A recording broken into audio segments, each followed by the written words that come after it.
เริ่มต้นกันสำหรับการบรรยายหัวข้อแรกในช่วงบ่ายนี้เราจะนำทุกท่านไปพบกับการบรรยายหัวข้อ CrossPlatform Native Apps with Free Xamarin in Visual Studio ซึ่งในหัวข้อนี้นั้นนะคะได้รับเกียรติการบรรยายโดยผู้เชี่ยวชาญจาก Microsoft Mr. Abhishek Narain Technical Evangelist ที่จะมาอัปเดตโซลูชันนี้ให้ทุกท่านได้ทราบกันค่ะThis is the case, if you're ready to update the latest solution from Microsoft, please join me in welcoming on the stage Mr. Abhishek Narain, Technical Evangelist from Microsoft.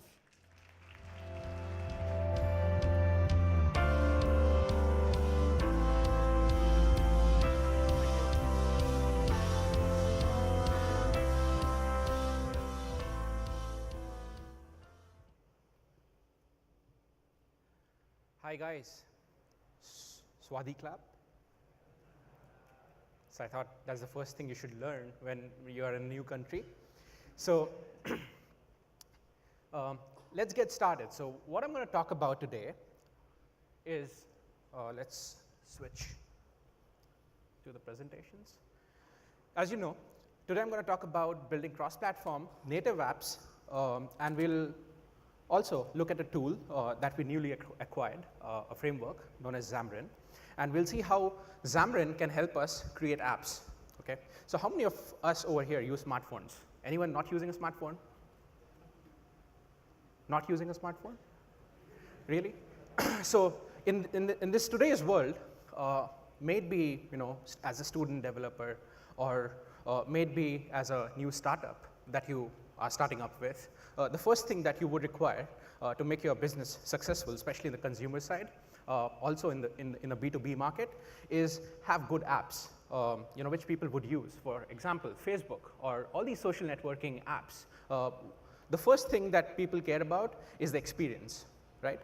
If the experience isn't good enough, if it isn't simple enough to use that app, probably I would not use that app, right? So that's the whole notion of this session, that we'll talk about how you build cross-platform apps. Now, the other challenge comes with in the app world is you will have to build apps for different platforms. If it were, say, example, Facebook, they can't just write an app for iOS and say, we are going to reach out to the whole market. They have to write apps for Android. They have to write apps for Windows as well. So it kind of adds a lot of different platforms. So at the end of the day, a developer would know a single language or maybe two languages. These days we are, we use this term as polyglot developers.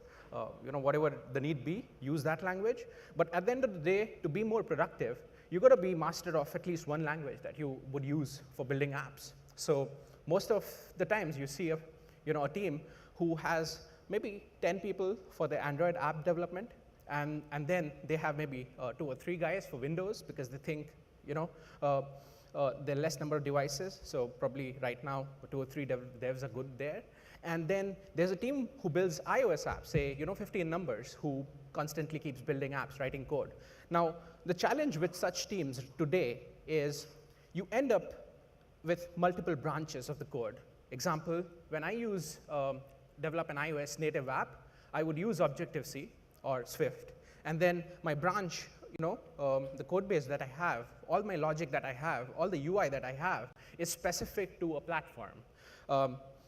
Even though it's native, it's awesome. But what happens here is all my core logic has to be rewritten in C++, say Objective-C, then in Java, and then in C#, right? That's one challenge that we have today. So with a very interesting acquisition with Xamarin, now what you can do is you can maintain the whole code base in C#, all your business logic in C#, say talk about REST calls that you would do from your app, talk about SQLite database that you use in your app, talk about even the UI to that extent of your app. Now you can do all these things in C# and absolutely free, because Xamarin is now open sourced, which is a great news for any developer.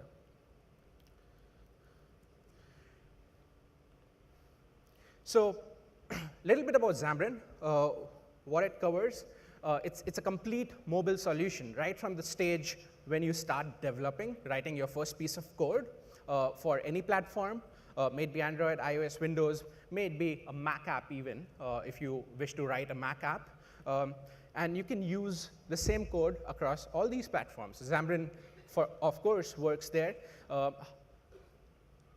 Another good thing is Visual Studio has a community edition. So in case if you are a startup or a student and you would want to build some awesome apps now, you can actually do that for free. Visual Studio community is there. So you can use community and Xamarin community. That comes as part of Visual Studio community update 2. Xamarin is part of that. So you can start building apps and deploy it on all 3 platforms right now without zero cost, right? So you don't have to pay for Visual Studio there.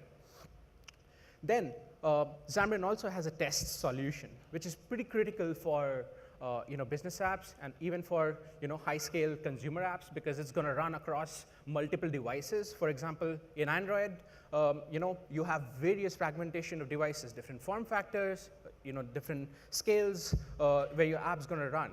And you might not want to give a bad experience to a user because you have not tested on that particular device. So what Xamarin Test Cloud gives you is, it lets you test your applications over the cloud, which means they have around 2,000 different kinds of devices. Imagine 2,000 different devices where you can actually test your apps using scripts. So you can write an NUnit script for testing your app. I'll show you that later in the demos. And then you can upload that script on Xamarin Test Cloud, specify which of the platforms you want to test it on, and you will get back a result. Which tests fail, how does the test go about. It also gives you some information about performance on each device, which is very critical for a great app. And then we'll talk about the build piece, how we can actually start working in teams. For example, if I'm a single developer writing an app, putting that on store, life is simpler. But what about if it's a team of 10, 50, or 100 developers, right? It brings us back to the same story of enterprise app development into the mobile scenario as well, because we are working in teams. We are a big SI, system integrator, and then we are working on a project which involves, say, 100 guys. Even probably 10 guys is like too much to manage code, because you can't, these days, how many of us over here use Git? Git? A lot of us would be using Git, right? And that's the cool new open source stuff that is coming in, which kind of makes my whole development more agile. Why not start using those methodologies within the Microsoft toolset? So with Visual Studio Team Services, you can absolutely use Git to check in, check out code, which I would also show you how you would go about configuring that. And then there's another interesting piece that we acquired, which is known as Hockey App, right? And Hockey App is pretty cool for me because as a developer, I always face this problem that I used to do a lot of our own event apps and stuff creation, and then I had to give it to my show it to my manager. And the biggest problem is if I send him or her an APK, probably it's not going to be so good with them to actually install those files, or an IPA file, right, which is signed by by me as a developer certificate. So in those scenarios, Hockey App, how it works is you can upload your output file, might be an IPA, might be an APK, whichever platform you are developing the package for, and the guy has to just register with the Hockey App. Hockey App is an app on store, so just have to download that and then register your device there. The moment I add you from the backend, your email ID, you will automatically get pushed that particular build. You don't have to install anything. You don't have to install developer provisioning certificates and stuff onto your device. It just happens automatically. So I'll show you that as well. And if you kind of integrate this whole structure from dev to test to build to distribute, and of course monitor as well, which is using App Insights. It tells you real-time telemetries, near real-time telemetries rather, about your apps, the crash logs that you're getting, the API calls that are failing. You can get telemetries of all those stuff, because it's always good to actually know what's happening in the app rather than someone giving you a bad rating on the store and then you going and checking that rating out and then going back to your dev store login and then seeing out what are the crash logs and then figuring things out. That's the general way of doing it, but it's not a great way, because once you have got a bad rating, it's very, very difficult to get that rating up. So monitoring also helps out there. So this whole cycle of developing app to testing app to actually building this app on the cloud to distributing this app across teams to testing to get, to test those apps as well. This is manual test. The test we talked about was automated test on the cloud. So it's always good to do a manual test as well. For that, you can distribute the apps through the Hockey app and then monitor them using App Insights. And then Hockey app gives you other SDK features through SDK as well. Like you want to capture a feedback right through your app. You don't have to actually code a page, create a page for feedback, and then push this into a backend data store. You don't have to do that. Hockey app does that for you. So all you have to do is drag and drop the Hockey app SDK into your app, and then enable the feedback feature. So it's a small input single line that you add into your code, and which enables this feature where a user can come to an interface to give feedback to you. Right? So it gives you all those features. Quickly, let's get started. Now, we talked about architecting mobile apps, and the silo approach that we'll talk about is you creating an app for iOS in Objective-C, or for Android in Java using Android Studio, and then Windows in C# and Visual Studio, right? Now, there's a lot of pain. So there's no shared code, many languages that a single dev needs to learn. So probably I'll have 3 different developers working on 3 of them. Now, which brings another issue of versioning. For example, we add a new feature to the app. How many times do we see in mid-level startup apps that the same feature is launched on the same day on all the 3 platforms? It's kind of rare because I might have a different team strength, different people working on each platform. So it's kind of difficult to cope up with the same feature on all the 3 platforms at once. Right? So these are issues with the silo approach of going, either iOS, Android, and stuff. So what people do to get out of it is, how many of you heard about Cordova, PhoneGap?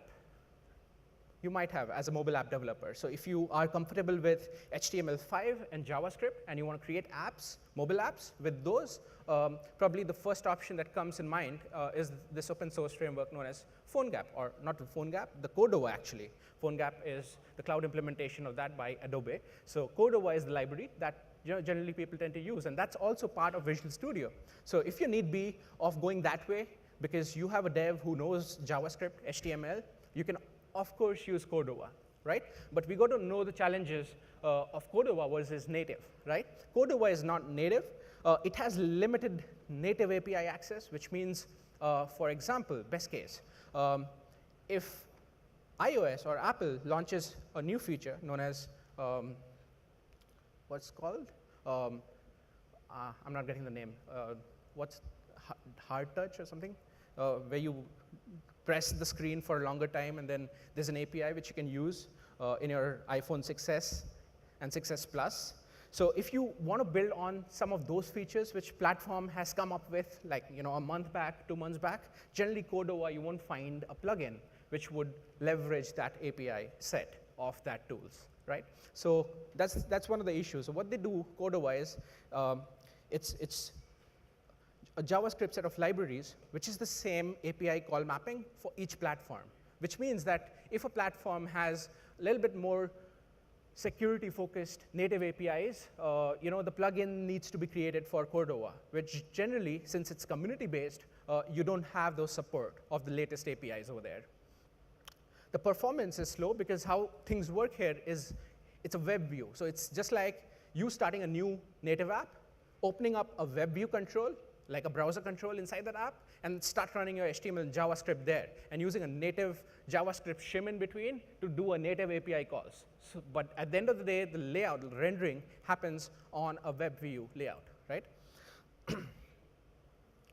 Now, with Xamarin's approach, the story is a bit different. So you share a lot of code here. So instead of writing the same UI in JavaScript and then using a web view to render it across, you still use a native UI to get the best performance.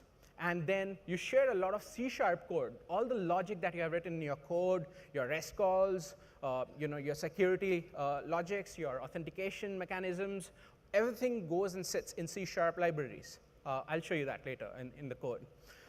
And then you can go ahead, use the same library on Android, iOS, and Windows. So we term this basically as a portable class library, which is compilable for Android, iOS, Windows, Silverlight, whichever platforms you actually want to go ahead and support. You can make the PCL available for them. So you get 100% native API access because it's all native. So you can actually access any API which, example, iOS 9.2 comes up with. You can absolutely use that within your apps, right? And how your code looks like in C#.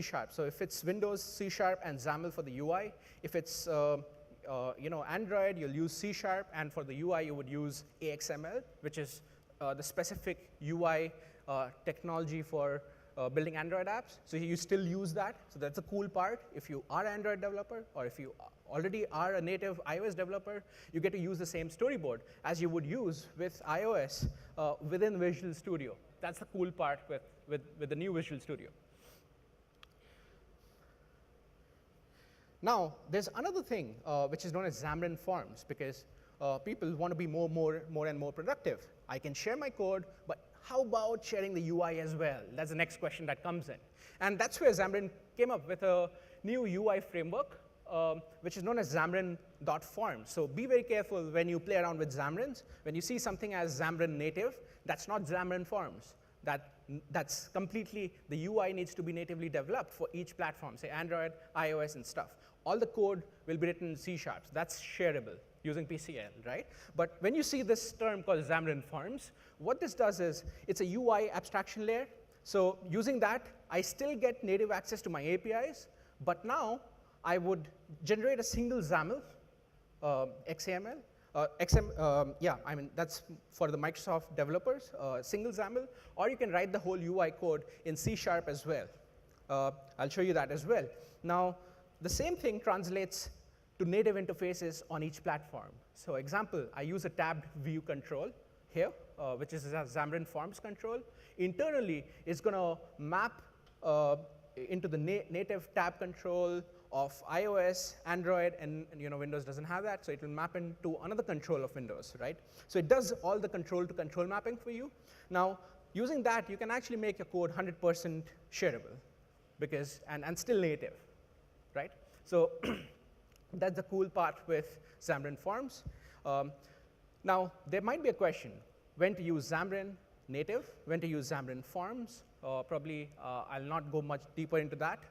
You can always have a question QA later on, or maybe just whenever you need any information, you can always drop me a mail. So I'll share my contact coordinates and stuff here later in the slides. Now, Xamarin is included in Visual Studio, which is the great news. Visual Studio community is freely available, which means now Xamarin, which is included in the Visual Studio, it comes after the update 2. Right? In the update 1, you can still install, but it's a separate third-party installation that happens. With update 2 onwards, VS 2015 has Xamarin. It comes pre-installed as if a native tool, as any other native tool like the ASP.NET framework or something. It comes installed there if you select cross-platform app development before the installation. So the cool part is if you are a .NET developer, or if you like .NET, even if you're a Java developer who admires .NET because it's very familiar in terms of the language constructs, in that case, you can absolutely use Xamarin. It's native. It's everywhere. It's open source. So later on, since the Satya joined as the CEO, we see a lot of open source emphasis going on. Xamarin is completely open sourced, right? So Xamarin.iOS, these are the native Xamarin, are referred to as Xamarin iOS, Xamarin Mac, Xamarin Android, and Xamarin Forms is the new UI toolkit framework, which you can use. So ideally what happens is people, when they want to probably do a POC or want to start with a rapid app development, you go with Forms, develop a couple of screens and stuff. Now, if you want to leverage more and more controls, more and more native controls, you would want to switch to maybe Xamarin.iOS or Xamarin.Android at a later stage. So that's how people go about generally this this stuff. If your application is completely working fine with Xamarin Forms, the controls that they give you, it's just fine for you, then in that case, you should probably never be looking at, you don't need Xamarin.ios native and stuff. But you have the freedom to switch between them because everything is Xamarin internally, right? And you can find out all these open source frameworks. You can start contributing to them as well. If you think there's a plugin missing, if you think there's something which adds value to the current framework, you can add it, open.xamarin.com as the URL. So write everything in C#. C# now runs 2.6 plus billion devices. It's a huge number of devices. So your code can absolutely sit in any one of them, gives you a much bigger audience, and it solves all those silo problems that we earlier had of developing a separate APK, separate team doing that, separate team doing iOS, separate team doing, and Windows. So you can kind of skip that piece now. So how Xamarin works? These are some of those base class libraries that we always had been using as a .NET developer or a C# developer, right? You talk about system.NET, system.io for IO interfaces that you would build in your app, or link queries that you write, system.link for XML stuff that you use in your application for passing the XML data as well, system data, system windows, system numerics. Now, all these Windows APIs is available for Windows Phone as well, for sure. There are, on top of it, the phone-specific libraries and interfaces. And then the same set of base class libraries are available on iOS as well, which makes your logic piece of the code completely shareable. So if you're using a namespace, say system.NET, which you would be, then in that case, you don't have to worry about your code not working with Android or iOS, because all these base class libraries are available there.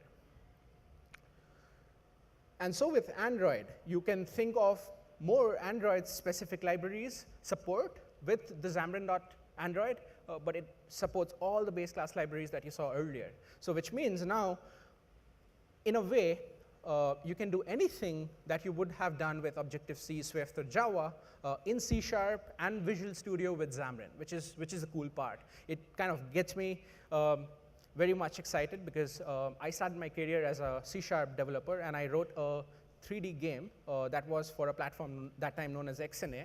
And after a couple of years, this is back in 2007-8, and after a couple of years, I heard that XNA is going away, and then I was sad about it because XNA was no more supported with Windows mobile development and so on. So that's when I heard about Mono, the Mono framework. Actually, Mono was way back in early 2000s, where these guys made the .NET code run across platform, specifically on Linux, right? So you could run your .NET code on Linux already with the Mono. Same guys created a company later on known as Xamarin. So it's those guys who wrote Mono now use that same sharing mechanism, the Mono libraries and stuff. Now, since we announced open sourcing of our server stack, which is ASP.NET server stack from the core side, so the new framework known as ASP.NET Core, that is open sourced. So imagine you can absolutely go ahead and think of like everything over open source, right from your server logic. We'll come back to that slide though. Now, this is how the native performance works like while you compile an app for Android and iOS. So Xamarin.iOS does full ahead of time compilation. That's what Apple wants you to do. You got to compile. It should not be a dynamic code generation while you run this app. So what they suggest is your app should go ahead and generate the binaries as per the processor. So ARM processor, you're going to run that. So you have to do ahead of time compilation. There's no chance you can do a compilation while you start running the application over there. So Xamarin does that, and it generates the binary. So the binary file, actually, if you compare from Xamarin or while you generate that same binary using Objective-C, Swift, it's the same stuff. There's no difference, which means while you run it on an iOS device, it doesn't figure out that this app has been developed using, say, Objective-C or using Xamarin. You get the same performance because the binary that this guy generates after doing AOT is the same. So there's no chance of having a bad performance. In case of Android, we use IL and JIT, just-in-time compilation of the code that happens, and that's how it runs natively on your Android devices. It's always up to date. This is a cool thing with Xamarin, that when Apple launches a new feature, say they talked about an API which is going to come up available to consumers 6 months down the line, as the Xamarin team actually works in that alpha phase with them, and they build their support for those APIs right through the alpha channel. So you can switch between alpha, stable, beta channels within Xamarin. Based on that, you will get new updates. So that's what Xamarin does. Even before the support is actually launched for consumers, it is available for the developers to actually try it out on the Apple developer tools. And actually, this is a fact. The fact is, when Android updated to KitKat, I'm not 4.4 should be KitKat. I don't remember the name for 4.4 update. After 3 months of update, only 1% of the eligible candidates actually updated. So that's a stat for Android. So Android, generally not a lot of people update their operating systems when there is an update. In case of iOS, it's a completely different stat. Generally, an iOS user updates, 70% of them updated within the first week of the launch of a new feature, which is pretty cool, amazing, right? So in that case, you can understand that generally an iOS app user would expect much faster app updates, use of more latest APIs and features that platform gives you. So with Xamarin always up to date, you don't have to worry about creating a Cordova app and then figuring out where to get this plugin from to actually start supporting that feature for your latest users. And you can share your code with PCL, portable class libraries. So you can actually go ahead, add a new class library, make sure it's portable type. So we'll do that in Visual Studio. And you can select the platforms that you want to support on.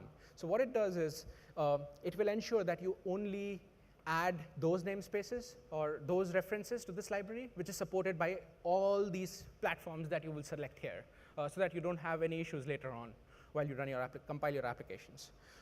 There's another approach of course, anything that you would currently be using with NuGet, with Visual Studio, you would continue to use that with Xamarin as well. So all these libraries available with NuGet is also available while you create a Xamarin app.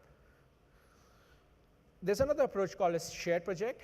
This is more like, you put all your code files, say you write 10 statements, you put it inside this, and share this project or reference this project with another project, say, Xamarin.Android, myapp.xamarin.android app. So my Android project referencing this shared project, what it does is, while you build it, it copies this piece of code into your existing code and then compiles it, right? So it's more like referencing the same code. So while you use shared project, you would want to make sure that you don't write a platform-specific code in it. And if you do so, you can, of course, write a platform-specific code in it. But in case, use hash functions to specify that hashif Android or hashif iOS, which means before it compiles, it will figure out this is a piece of code to be only compiled with the iOS app or with the Android app, and then you do that. So these are two different approaches. Both are good.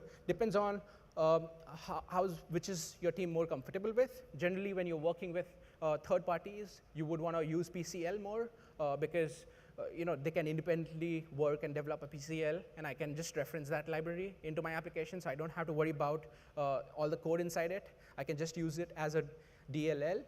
So in that case, that works out better. In case of shared project, if you are taking control of the shared project, it's good because you have to ensure that you don't miss out a hashif Android statement and run by mistake an Android statement in your iOS app, right? So you got to be careful about that. These are two apps available through Store, Android and Apple, even on Mac Store, and iCircuit even on Windows. And this is the percentage of code sharing that, just a reference app, the code sharing that they are doing. It's completely consumer-based app, so you can actually check them out. And there's a lot of code sharing that happens across these platforms. And when we talk about the development experience, Visual Studio gives you all the support that you would get maybe from Xcode while you create an iOS app. You want to build a storyboard, you can get the same storyboard working within Visual Studio as well. All your AXML files can be previewed using a previewer tool within Visual Studio itself. So you don't have to just go ahead and write your edit, modify your AXML files. You can actually see the UI as well here. And this is a cool new feature that Xamarin launched recently, which is Visual Studio iOS Simulator Remoting. Now, what Apple does is, it doesn't let you build an app on a Windows machine or a non-Apple device. So it requires you to have a Mac. So what we used to do is, we used to do a remote connection between this machine and a Mac. So I have two of these machines here. And then you build it actually on a Mac. Now, it's always a problem when you work in a team, and not every one of us has a Mac. So in that scenario, imagine a team of 10 people using a common Mac. What you can always do is, you can still build on a Windows machine. It's remotely building on that Mac machine. There's an agent running there. And then earlier, what used to happen is, it would deploy this app on the emulator working on the Mac machine, which means if I have a distributed team, someone needs to go near to that Mac and check that application out. Now with remoting, what happens is, you can actually go ahead and do a remote deploy into an iOS simulator, remote it somewhere else, of course reachable through an IP address, and this guy will actually show you everything on your Windows machine itself, just like you would develop an Android app and test it locally using an Android simulator. So that experience is pretty cool. Wasn't there before. You can do it with USB as well. There's a Xamarin Studio for Mac as well, so in case if you want to use the community edition, freely build your Android and iOS apps, but you don't have a Windows machine, you can use Visual Studio, Xamarin Studio for Mac. The community edition is available freely, just like Visual Studio Community Edition. You have an Android designer within Visual Studio, which is pretty cool. It's available in Xamarin Studio as well. Okay, now probably let's get back to some code. Now, what I will do is, I will show you a couple of apps, and then probably write a small app, and then probably use it with test framework, and then try and do DevOps, complete mobile DevOps with that. Okay, so we have just half an hour more.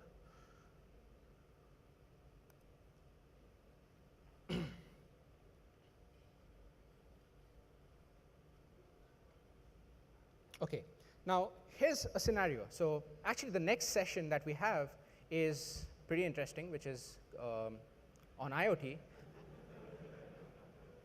Yeah, that's what happens when you have too many friends.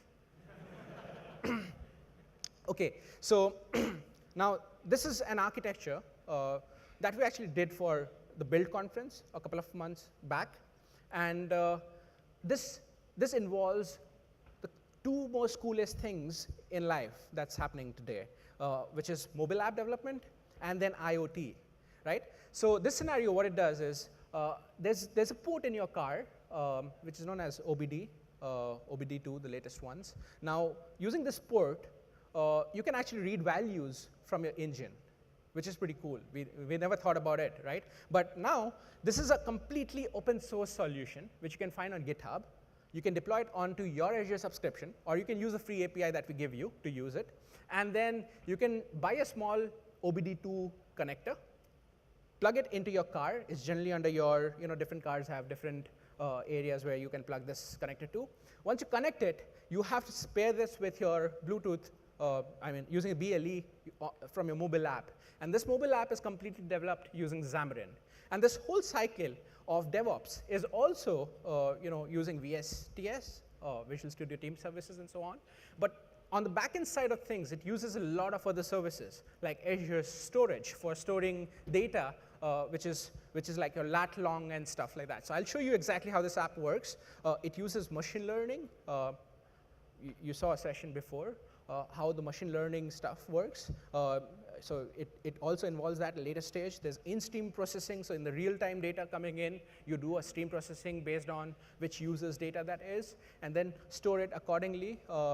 pass it to the message bus, which is a temporary queue kind of architecture here. And then you have a small service fabric. This term is pretty cool. It's like, multiple machines running a single application in a distributed environment without you having to set that whole, scale-up environment, right? It's like how you would talk about Docker Swarm or something, those kind of infrastructure, where you have multiple machines running all your apps, like something like a cloud service, basically, which is infinitely scalable, or best suited for microservices. So you can term this as a microservice running on service fabric, which can be scaled up, scaled down based on number of users come in. Because when you create a consumer app, you don't know how the growth cycle looks like. All of a sudden, I did a marketing campaign. I got, say, 10,000, or not 10,000 is a small number, 10 million new users in a day, right? How do I scale up my backend? So probably going with the microservices architecture. In this case, queuing that on message bus. Message bus is like a queue, so you don't lose any data. And based on higher amount of data being pushed into the queue, I can increase my processing units, which is running microservices to pull this data and store it in a database or format it in a more meaningful form of data, right? And then, of course, comes provisioning of the API part. All those kind of things is part of this solution. This whole piece of solution is open source, available on GitHub right here. So if you go on azure.microsoft.com/campaigns my driving, you will find it right here, right? So we'll start with this application.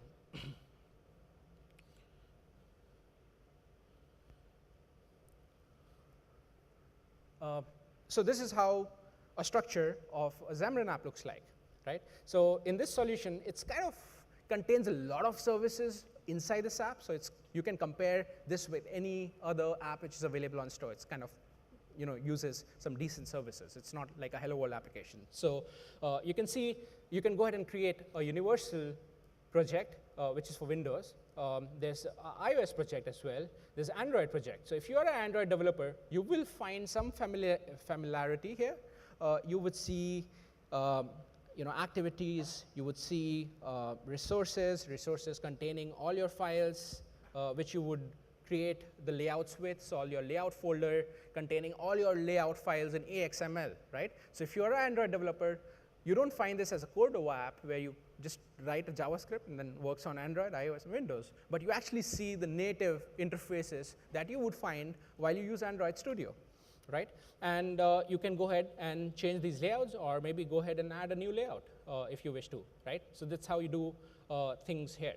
Now, inside this, there are a lot of shared code, and all the shared code sits here in the PCL, portable class library, so you can see it portable, and all these other projects has a reference to that PCL. So let's see what kind of things can be put in PCL. So there's some helpers for maybe storing user profile data. So you can see user profile stuff, helpers ensuring that user profile is not incomplete, and stuff like that. You can put all those in your helpers folder, add all those classes here. Interfaces, all your I interfaces for authentication, geocoding, IoT hub, OBD devices. So your app's going to interface with the device, which is that small OBD2 hardware, and then it's going to interface with a lot of things like hub IoT, the IoT hub piece, which you will see probably more in detail in the next session. And then all those interfaces are being coded right here. So you can find, if you go about sending the data to the IoT hub, how do you call the send events method? The I interface would be here, which we would use later on in the specific projects. There's models here. For the settings, there was a common model because it's the same across all platforms. And then you have the different services, which uses the I interface, which you saw above. The IoT hub, all these things would probably, right from setting up, if you want to use an SDK for pushing this data into IoT hub, you would want to use a device client. And so you go ahead and create device client, .create from connection string, everything in C#, also shareable across Android, iOS, and Windows, right? So that's a cool part. So in the next session, the code which you see might not be C#, right? But if you do C#, you can connect to the IoT hub with C# without having to write using the Objective-C SDK, or you don't have to worry about those things. Here, similarly, now you have all the services mentioned here. Now, this is in case if you are not so used to with MVVM, which generally a Windows developer would, you can create view models and then view models, right? So basically your models is your data objects where your data is stored, and then you have the views, which is basically linked to the UI, and then you have a view model is how you filter out the data from getting from the models and then show it, bind it to the views, right? So that's the architecture called as MVVM, which generally people use. So you can absolutely use the same view models across all the different platforms. So these are those different classes for login view model, pass strips. In fact, let me go through the app. And now let's see how this experience works of actually debugging this application across platform. So what I'm going to do is, let's say an iOS app. Set this as startup project. Go ahead, and it's not connected to my Mac, so I'll just quickly pair this up with the Mac. This is the guy. Connect. Now it's connecting to the Mac agent here, and once it is connected, we should be able to push this app here.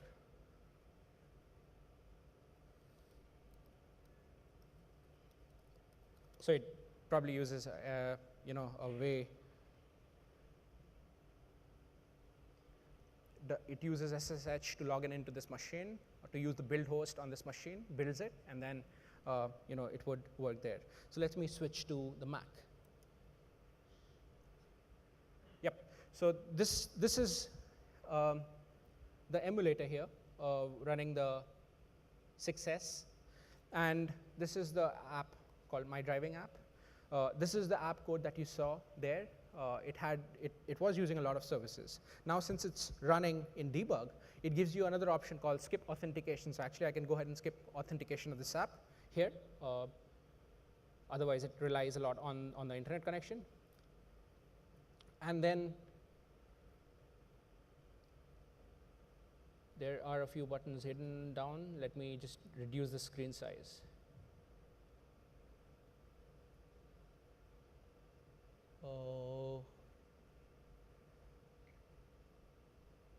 Do you see zoom scale? Yep, right here.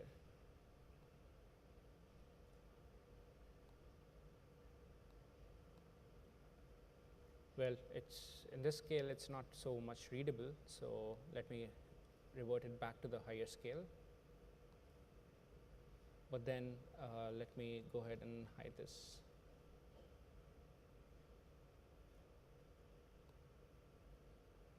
Okay, so what this app does is basically it shows you your pass strips here. In fact, I think it's better to show me on this Android device as well, because the emulator is working better here. So basically, right now, since I didn't do an authentication into this, so it's not connecting to my data. It connects to some static data that our APIs expose. Okay, so you can see Scott's Redmond's, you might be knowing Scott Guthrie. So he ran this before actually going to the build event, and you can now see his data on a map.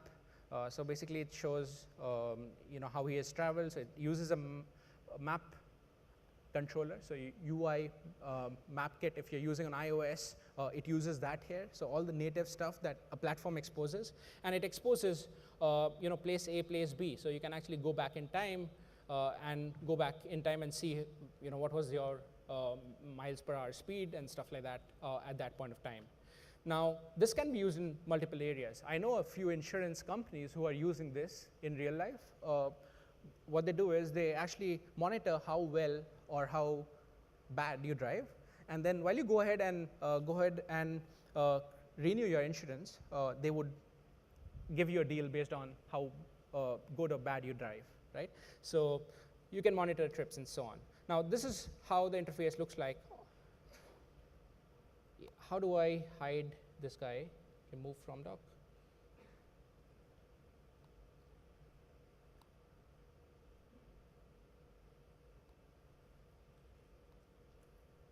Okay, let me switch back to Android and then show you things there.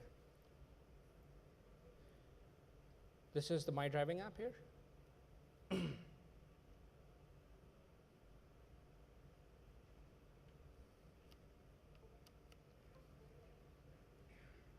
I just unplugged it because it wasn't connecting then. Okay, here you go. So now, this is the My Driving app. So now, since it's an actual phone, it pulls it up based on geolocation right here. And you can actually have an interface. You can see a native interface here. You can open up. You can see more items that you can perform here. You can check your profile. So again, it maintains the profile state on Azure. And the more number of trips you do, it will start running based on the ML model. It will start giving you percentage, how good or bad a driver you are. So it does those processing stuff. And I would need internet on this phone if I were to get that, fetch that stuff, which I might not have. Okay, I have a few other apps as well, which I will actually showcase it to you. But this is a My Driving app, which you can actually download and upload the same app on your phones as well, Android, iOS, Windows, and then see how it behaves like, right? It's complete native apps. All the interfaces are native here.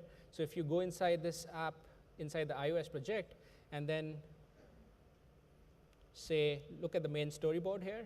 So, okay, so this guy lost the Mac connection. While you do storyboarding or a remote deployment, you've got to be connected to a Mac because it doesn't let you build those storyboards if you're not connected to Mac. So it would first require itself to connect to the Mac.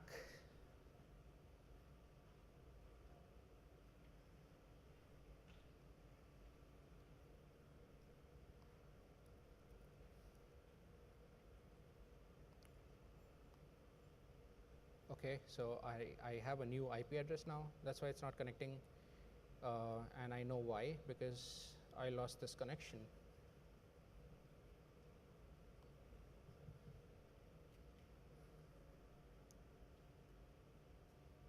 Okay, now it did. This is the guy connected.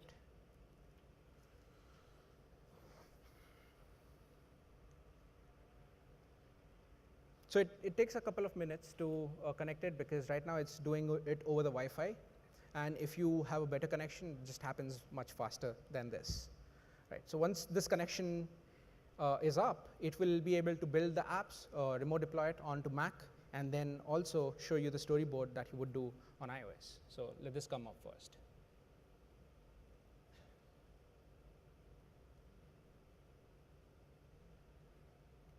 Okay, in the meantime, we come back to Storyboard. Let me actually run you through the dev cycle of it as well. So now it's connected.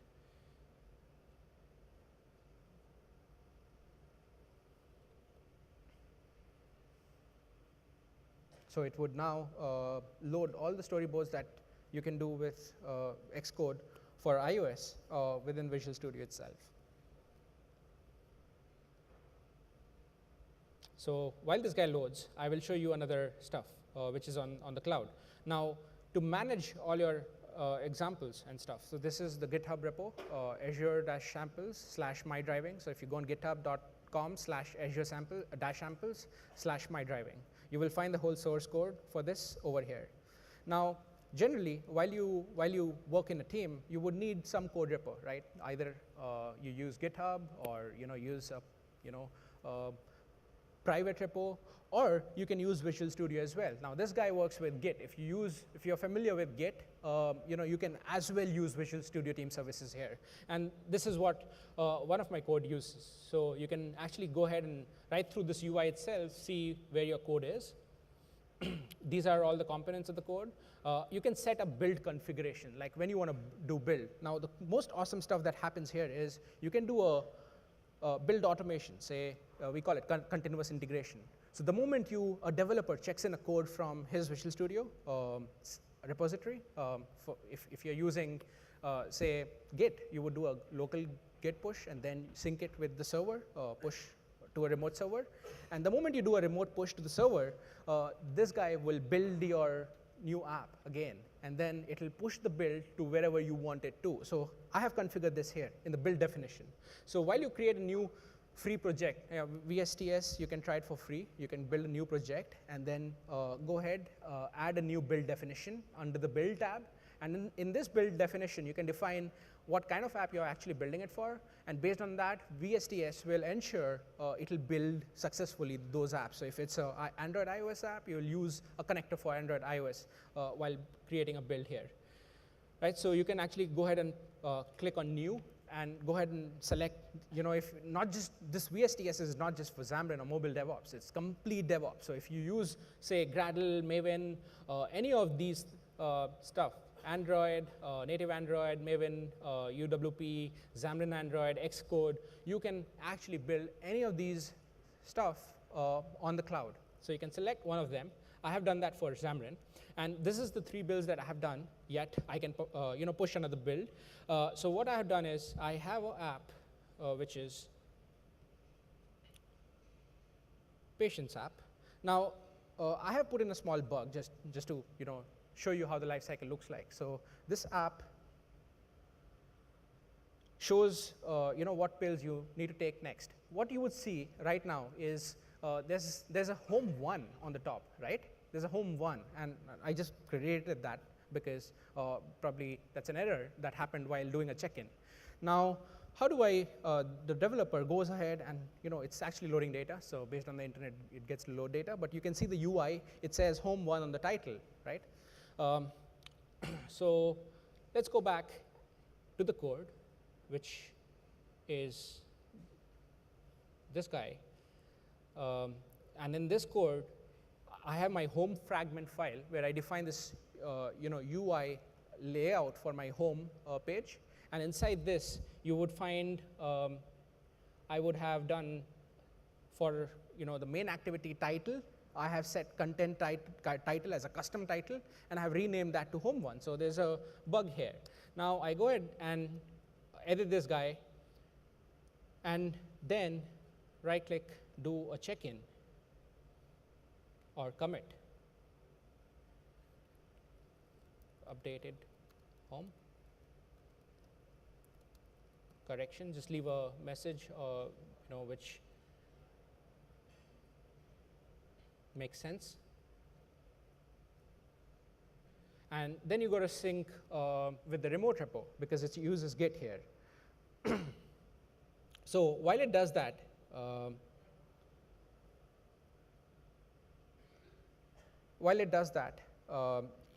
since it's automated, let me just do a check-in here.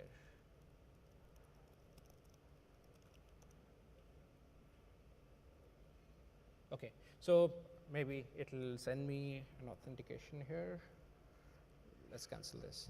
So I would need to authenticate it, which uses an app which is on my phone which doesn't have internet. So probably this won't go through. But I can actually go ahead and edit this within the Visual Studio itself, within my code here, if I want to.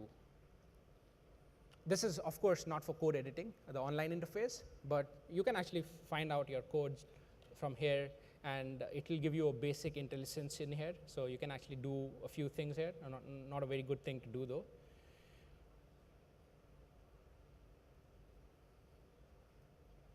This was the class, home fragment.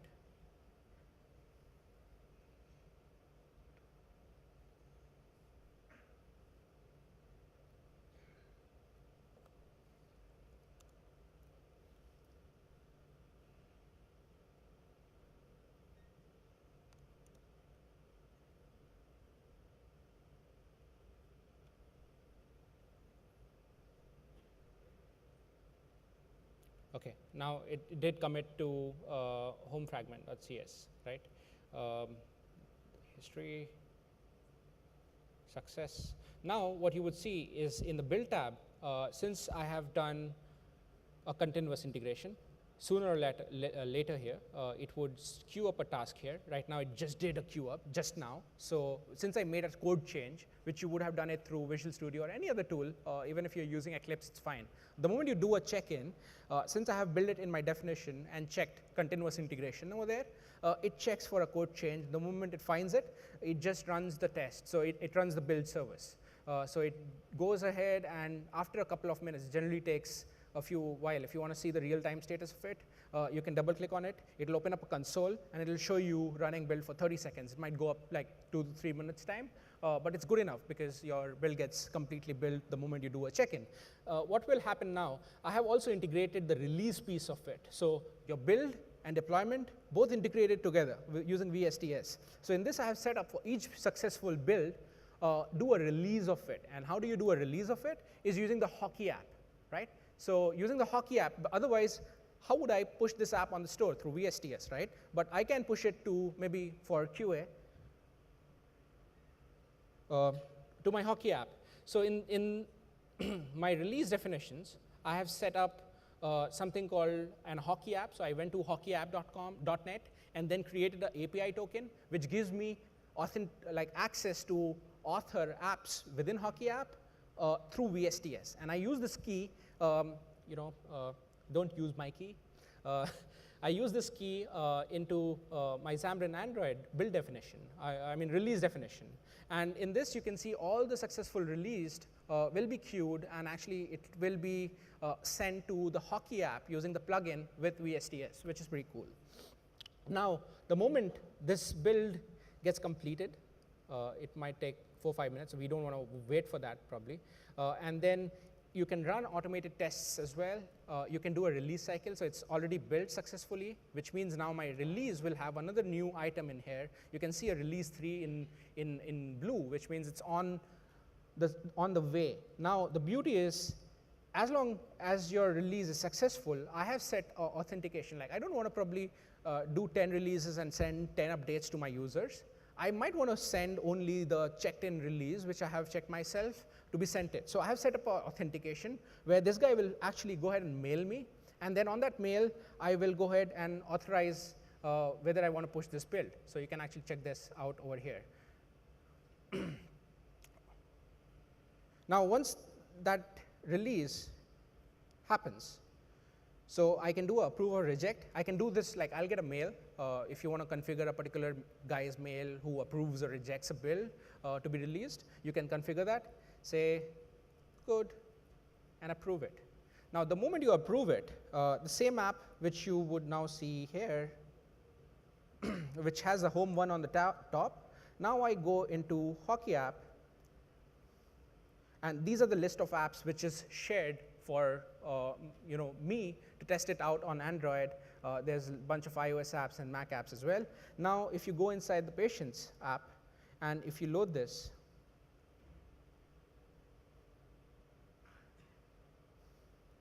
you would see an update here. So it's all in real time. I did a check-in with a change, and I do see a download button here, which is checked in at 12:50, which is just 1 minute back from this machine's time, because I'm still running IST on both my machines, so it's that time. And you can see now, I can click on this download, and it downloads this app for me. I have not used a specific SDK which will check for an update when you start, but you can also configure that. It's again a single method that you have to add. Automatically checks if a new build is available, and then uses the user to actually update the app itself, right? So you can do that with hockey app.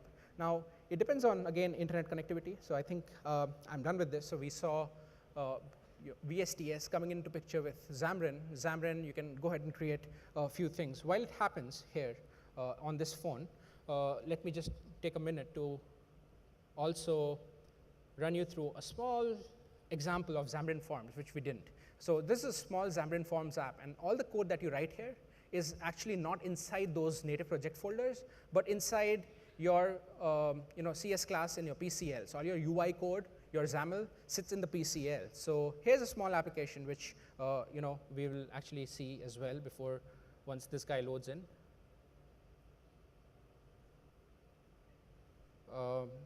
I have deployed this app here. Yep. It's actually a different app. So what this app does is, for testing or test framework, we have Xamarin Forms, Xamarin UI coded tests and stuff like that as well. So here's one application, very simple, native Android application, which does nothing. It has a button, so it has two controls basically, a button and image viewer control, and an event handler, which on click of the button, button.click, it checks whether your visibility is currently hidden or not hidden. So basically this app looks like pretty simple. We go ahead, run this app. You click on the Hello World button, it hides itself because it's kind of toggling between the visibility state of this control of the image and stuff like that. So it's a native app, and just to show you a small feature called Xamarin Test framework. Now, you can write a small right-click, add a new test project, which I have done here. And in this test project, once you have installed a small NuGet package called Test Recorder, you can actually nicely record tests. So you can do a new record test, and it will specify which APK you want to run this test over. So I'm going to select this APK. Now, what it does is, I can set this as my startup project.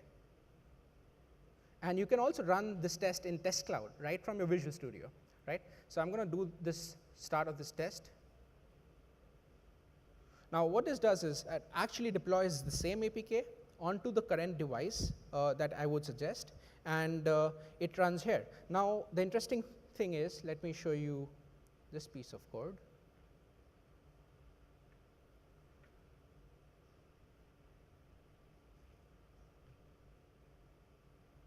Error while sending the test. So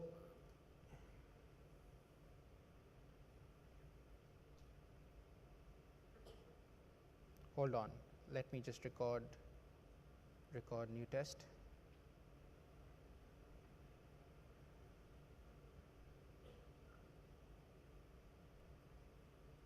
Set this as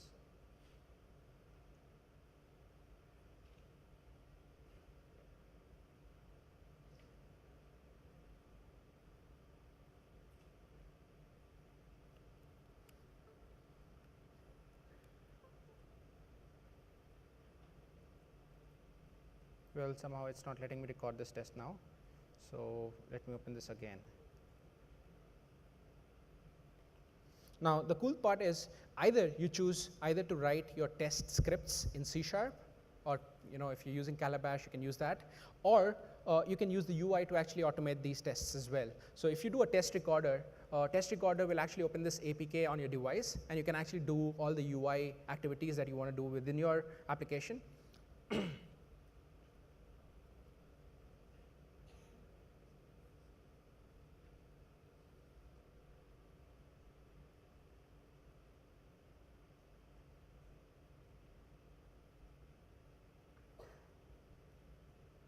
And it will go ahead and add whatever activities you do here. So example,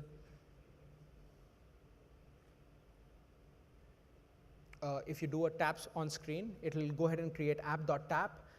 If you go ahead and want to compare that with a particular control or a control object, whether it's the same on tap and stuff, you can write a assert method here, assert, compare two objects and stuff like that. So you can completely do automation of your testing right through this test recorder. Will actually go ahead and record. So I think there's some connectivity issues which I'm facing on this device, which is not letting me add this. Set.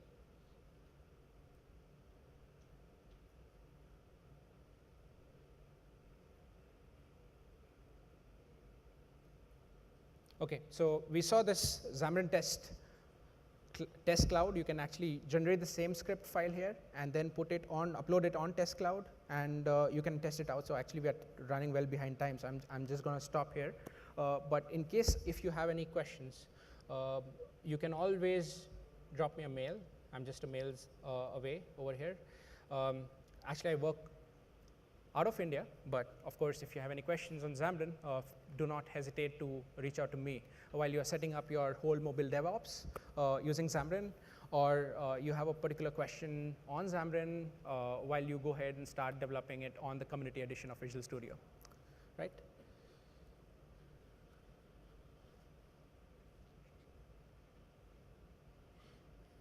So for the DevOps app, actually, it goes ahead and still uploads it.